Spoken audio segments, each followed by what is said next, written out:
أعزائي، في البرونكيولايتس الالتهاب الشعيبات الهوائية.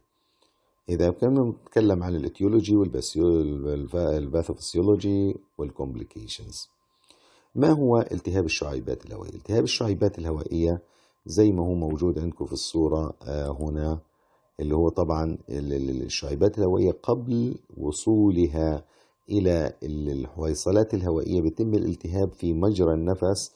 واحنا طبعا تكلمنا انه الريسبيراتوري سيستم بخلاف الكبار، عند الأطفال القنوات ضيقة، فأي التهاب ممكن يعمل لي شبه انسداد أو أحيانا ممكن يعمل لي انسداد كامل. فاللور ريسبيراتوري انفكشن في اللي هو البرونكيولايتس acute obstruction and inflammation of the bronchioles. البرونكيولز الشعيبات الضيقة الرقيقة الناعمة التي توصل الهواء إلى الحويصلات الهوائية، أي التهاب ما قبل وصول الهواء إلى الحويصلات الهوائية اللي يتم تبادل الغازات.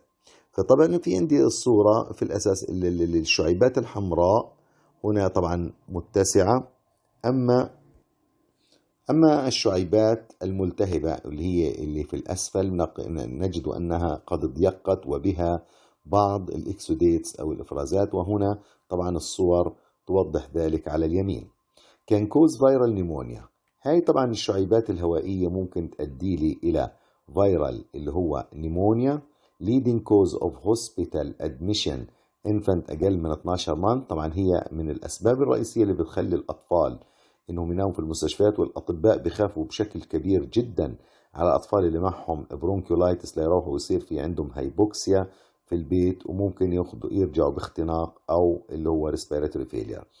بريتير كرونيك ديسيز ستيتس اميونو كومبرومايز، طبعا وبالذات الاطفال اللي هم حديثي الولاده والخدج اللي بنسميهم، اللي اقل من اعمارهم في الولاده، ممكن يصير عندهم اللي هو طبعا تكون المناعة عندهم ضعيفة جدا، ممكن يصير عندهم البرونكولايتس بشكل أكبر. obstructed airway impaired gas exchange، طبعا انسداد الهواء وفي عندي gaseous exchange ممكن يعمل لي هايبوكسيميا، ممكن يعمل لي هايبركاربيا اللي هو زيادة ثاني أكسيد الكربون، ممكن يعمل لي اللي هو كمان respiratory distress اتيليكتسس تصفية، يعني الالتصاق الشعيبات الحويصلات الهوائية، وهذه علامة خطيرة ممكن تؤدي للريسبيراتوري فيلير وميبي ديث إذا لم تعالج معالجة جديدة. لونج تيرم افكتس ويزنج أزمة وسي او بي دي، طبعا ممكن اللي هي طبعا إذا كانت صارت كرونيك وأخذت لفترات طويلة ممكن تعمل لي ويزنج وأزمة وكرونيك اوبستراكتيف بالمونري ديسيز. برونكيولز بيكم نارود، الآن هنا طبعا في الصورة اللي على اليمين بتصير ضيقة occluded as a result of inflammatory، ممكن تسكر من الالتهاب بروسيس، ممكن يصير فيها إديمة وميوكس and cellular debris، ممكن يصير فيها طبعا إذا بصير التهابات طبعا القشرة الخلوية تبعت اللي هو الداخلية للشعيبات الهوائية ممكن يصير فيها موت لبعض الخلايا، وبتصير فيها دبرز يعني اللي فضل السقط من هذه الخلايا، وبتعمل لي وتسكر اللي هو البرونكيولز والالفيولايز، ويبطل عملية تبادل الغازات بشكل سليم. البرونكيولايتس المسبب تبعها والابديميولوجي الكبير اللي هو الريتروسينسيشال فيروس. نتكلم عن الترانسميشن اند دياجنوزس. ريتروسينسيشال فيروس most common cause most children infected، و2% منهم required hospitalization وتنويم في المستشفى ومراعاة داخل الرعاية الصحية تحت أيدي الأطباء والتمريض. أما اللي هو الفترة التي ممكن أن نجد فيها اللي هو البرونكولايتس من الشتاء، من بداية الشتاء طبعا الأكتوبر إلى الأبريل، إلى من شهر 10 إلى شهر 4، هاي الفترة الزمنية اللي ممكن نلاقي فيها الأطفال يتواردوا على المستشفيات بهذا المرض. الترانسميشن كونتاكت اند دروبلت، طبعا الترانسميشن انتقال العدوى بالطريقة الملامسة المباشرة والقبلات، والدروبلت انفكشن اللي هو طبعا خروج الرذاذ لمسافة 1 متر. أما اللي هو طبعا الساينز والسيمتومز من 4 ل 6 دايز طبعا في الكف، والكف بيكون متواصل، الموست ريكفري طبعا بتكون اللي هي من أسبوع لأسبوعين. والدياجنوسيس تبعنا بده يكون للريتروسيشيال فيروس إذا كان بدي أعمل اللي هو طبعا كلتشر أو أنتيجين أنتي بودي رياكشن سيرولوجيكال تيستس. لكن الفيرال كلتشرز غالبا في غزة ما بتحصلش لأنه طبعا بدها يعني تقنيات خاصة. شيست اكس راي على أساس أشوف الضيق. ولو طلعنا في الصورة هنا بنشوف طبعا اللي هو فعل الريتروسنسيشال فيروس والالتهاب اللي أنتجوا فيه اللي هو الشعيبات الهوائية والضيق. طبعا الشعيبات بتكون ملتهبة من الحمراء وفيها اكسوديتس اللون الأخضر، وممكن يعمل لي انسداد ويعمل لي سفوكيشن ويعمل لي كولابسز للالفيولايز وهكذا. كلينيكال مانيفستيشنز اللي بتظهر على الأطفال: تاكيبنيا، thick nasal discharge، طبعا إخراجات من الأنف بتكون جامدة شوية، respiratory distress والجرانتينج. طبعا قلنا احنا الجرانتينج الصوت التالي wheezing والكراكل.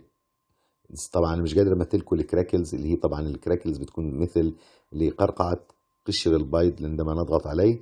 ريتراكشنز للصدر في اللي بدخل في بين الريش. والنيزل فليرنج تجنيح الأنف لاستيعاب أكثر كمية هواء ممكنة. irritability and lethargy طبعا اضطراب، وكمان بصير في عندي هزلان air trapping and atelectasis، بصير في يعني استنجاء للهواء ولكن أيضا يحصل اللي هو طبعا التصاق الالفيولايز، وهذه خطيرة جدا ممكن تؤدي إلى تستريس ولا هايبوكسيا وفيلير. distended abdomen، بتلاقي الابدومين من كتر ما يبلع هواء البيبي صار distended. poor fluid food intake، ما بياكلش ولا بيرضع. severe coughing، وهنا prolonged cough بيطلعها على طول يعني مش بقف باستمرار، وممكن يصير عندي vomiting. أما المانجمنت للبرونكولايتس، الميديكال مانجمنت supportive treatment أول شيء، يعني احنا ما بنعالجش الكوزاتيف اورجانيزم، ولكن هنعمل سبورت للبيبي لانه هو بيسترد عافيته لحاله. ميديكال مانجمنت اللي هو هيوميديفايد اوكسجين اي في فلويد.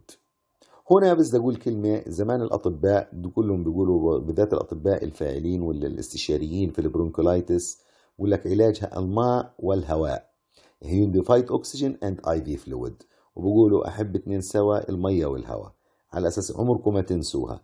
البرونكولايتس نيد هيوميديفايد اوكسجين اند اي في فلويد، بالاضافه للاشياء الاخرى، لكن الاساس اللي هو اي في فلويد وهيوميديفايد اوكسجين. اللي الكونتاكت اند دروبلت ايزوليشن، بنبعد الطفل عن العدوى. انجي تيوب فيدنج، طبعا انا كان الطفل ده ما بياكلش بيقعد اسبوع ل 10 ايام ما بياكلش، بدي احط له تيوب للفيدنج. نيزل سكشن، بعمل له سكشننج للثيك سكريشنز الموجوده. وتشيست بيركشن، طبعا على اساس انه اذا كان في اللي هو افرازات اعمل له اللي هو البوسترال درينج وشيست فيزيوثيرابي واخراج اللي هو الالتصاقات للبلغم الداخليه. ميكانيكال فنتيليشن في اسوأ الحالات اذا صار عنده هايبوكسيا وصار عنده بده يخش اللي عندي في هايبركارديا وفي فيلير، طبعا بدخله على ميكانيكال فنتيليشن. الميديكيشن نيبيولايزر سوليوشنز واكسجين. انتي بايرتكس للحراره اللي هو طبعا مخفضات للحراره. ريبافيرين فيرازول، طبعا على اساس انه ريبافيرين اللي هو مضاد للفيروسات. بالي فيزوم اللي هو سيناجيس، وهكذا العلاجات، ولكن بالذات زي ما قلنا أحب اتنين سوا المية والهواء. في البرونكولايتس نيرسينج كير، cardiopulmonary monitoring is very very important. نعمل للأكسجين ونعمل للبالس وللبلد بريشر، monitoring respiratory cardiovascular status، وكذلك الكلاستر كير اللي هو الكيرينج اوف كالمينج. شوفوا الصورة كيف يعني هو دايما أمراض النفس بالذات وتلكوا الكالمينج بيعمل لي 50% من تهدئة النفس والعلاج. increase hop crib، يعني السرير الأطفال المنفرد بيكون عالي، وعلى أساس إنه يكون كل طفل لوحده، ما بحطش الأسرة جنب بعض، يعني ما يكونش نايم جنب أمه وجنب إخوته. كونتاكت دروبلت ايزوليشن، بمنع اللي هو وصول نوم الأطفال جنب بعضهم أو المرضى جنب بعضهم. وهاند هايجين، ميتيكولاس هاند هايجين، لابد من غسل اليدين جيدا قبل التعامل مع الطفل. شيست بيركشن، على أساس نخرج ما داخل الصدر من بلغم. بروموت هايدريشن، لازم ياخد سوائل البيبي رضاعة وسوائل وفلويد أخرى إذا كان في الإمكانية، ما فيش إمكانية بنعطيله اللي هو فلويد اي في. سبورت فاميلي discharge planning، وبنعمل الديسشارج بلاننج مع الإديوكيشن. بيرتسس، ووبين كاف، أو بسموه السعال الديك أحيانا، زي صياح الديك، بكح بكح بكح بكح ومن ثم زي هيك وهكذا، فبنسميه الووبين كاف. Also known as whooping cough, highly contagious and preventable with the immune, diphtheria, tetanus and pertussis. الكونتيجيوس إنه هو خطير جدا، ومعظم اللي يعتبر من الأسباب العالية جدا في وفيات الأطفال. major cause of mortality and morbidity in children through the world، على مستوى العالم كله. فطبعا هذا بسبب اختناق أحيانا. signs and symptoms تبعته initially present like upper respiratory tract infection, then progress to paroxysmal cough. الكاف طبعا زي ما قلت لكم paroxysmal cough انه بكح وبيسحب النفس as whooping زي ما بسموها، بيسحب نفسه في نهاية الكحة لأنها كحات متواصلة. ends in whooping sound when the person breathes، يعني بنسحب النفس as inspiration، وطبعا هاي بدها رعاية خاصة. nursing care للبرتصص or whooping cough. limit paroxysms, observe severity of cough, nutrition, rest and recovery.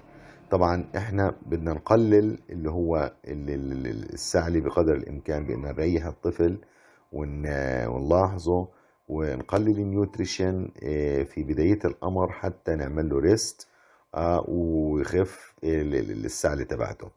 الانتيبيوتكس very very important، ولأنها بكتيريال انفكشن. بروموت adequate nutrition، اللي يجب أن الطفل يأخذ اللي هو الغذاء الكافي على أساس أنه ما يدخليش في low dehydration أو low fluid intake وهكذا.